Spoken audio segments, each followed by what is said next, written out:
What is happening in Gaza is a Holocaust, and Netanyahu and Trump are open about their final intentions, which is the ethnic cleansing of the Palestinian people. If it walks like a fascist, if it talks like a fascist, and if it kills children like a fascist, then it is a bloody fascist.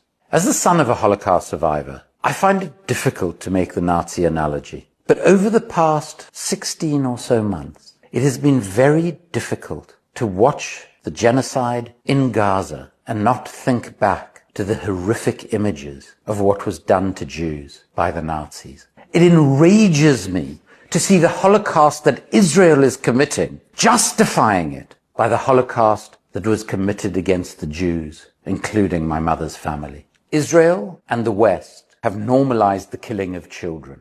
Israel has now killed over 17,400 children, 1,720 aged 1 or below, babies who were never able to take their first steps. And to call these innocent children enemies or future enemies is to participate in the worst possible form of inhumane, racist white supremacy. How many civilians have been killed in Gaza, from what you know? Who gives a shit? Okay, but don't you feel like, for example, children? Children grow up to be Arabs. The majority of Israeli citizens don't regard Palestinians as human beings. כולם שם מחבלים, לצערי הרב. אבל ילדים, כאילו.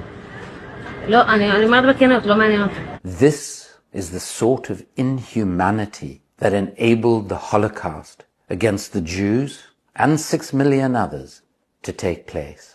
The natural instinct of a Jewish mother is to protect her child. Palestinian women do not have that. Just imagine looking at the pictures that we all see every day of slaughtered children, sometimes decapitated, sometimes with their limbs pulled asunder, and supporting these atrocities while thinking and loudly claiming that you are the victim. Will you hide me? Like, if it comes to that, will you hide me and my family? There is a psychosis that has overtaken the world, and Sheryl Sandberg is an example of this, who now thinks that America is dangerous for Jews. The reality is that nothing has changed for any of these people, let alone the lives of billionaires who live a life so far removed from any insecurity, material, personal, and it would appear moral, that it's simply absurd. In no sane world is a nuclear-armed, occupying power, armed to the teeth, with the support of the world's superpower, the victim. It is a psychosis of a complete and utter unwillingness to engage with the truth of the world as it is today.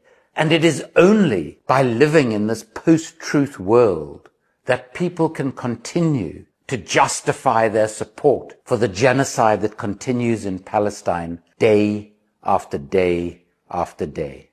15 medical workers in Gaza were murdered and buried in a mass grave, some of them with their hands tied behind their backs. Israeli soldiers have admitted operating a sub-army of slaves, Palestinians forced to enter homes as human shields before they get taken over by the Israeli army. Israel is using starvation as a weapon of war. It's strange to me that liberals seem to have no problem calling Farage and Trump fascists. But those two have nothing on Netanyahu, who leads an openly and proudly fascist government. What really distresses me as the son of a Holocaust survivor who lost dozens of her family, mainly in Auschwitz, is that none of the myriad institutions created out of the horrors of the Holocaust, none of them are speaking out about this genocide.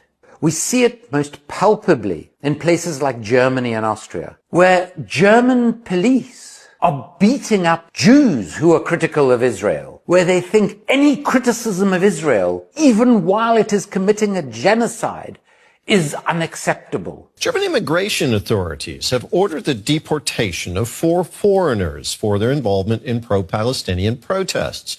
None of the accused has been convicted of any crimes. In the US, they attack and arrest their own citizens and make free speech and journalism a crime, and deport people who have the right to be in these countries who have committed no crime whatsoever.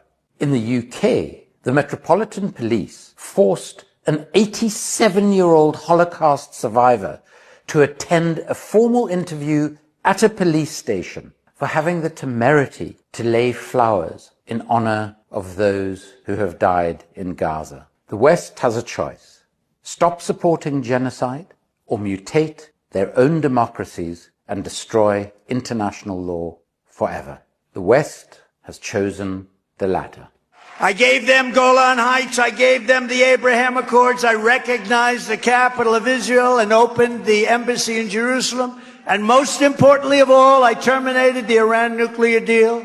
I was there 4 years, gave them billions and billions of dollars. I was the best friend Israel ever had. It used to seem that Israel was America's watchdog in the Middle East. It now seems that Donald Trump is Israel's watchdog in the White House. You have to ask, why are our politicians so enslaved, so subservient to a foreign country? Keir Starmer, my own MP, and David Lammy talk all the time about seeking peace. But why do they do everything in their power to ensure the continuation of the genocide? This includes the provision of huge amounts of weaponry, spare parts and components, the flying of intelligence flights over Gaza by RAF planes and personnel. And Keir Starmer, who wraps himself in the Union Jack at every opportunity, has now conveniently forgotten that 3 British aid workers were murdered by Israel. Whose interests is he serving? While Israel continues to mutate our political class, the vast majority of ordinary people in the West see through this toxic relationship that has normalized this extreme, murderous violence. People are rightly repulsed by seeing yet another Palestinian child pulled out of the rubble with its head missing or its limbs missing. The people will not forgive nor forget, and will one day judge our political leaders and the media class with the disdain and venom they deserve.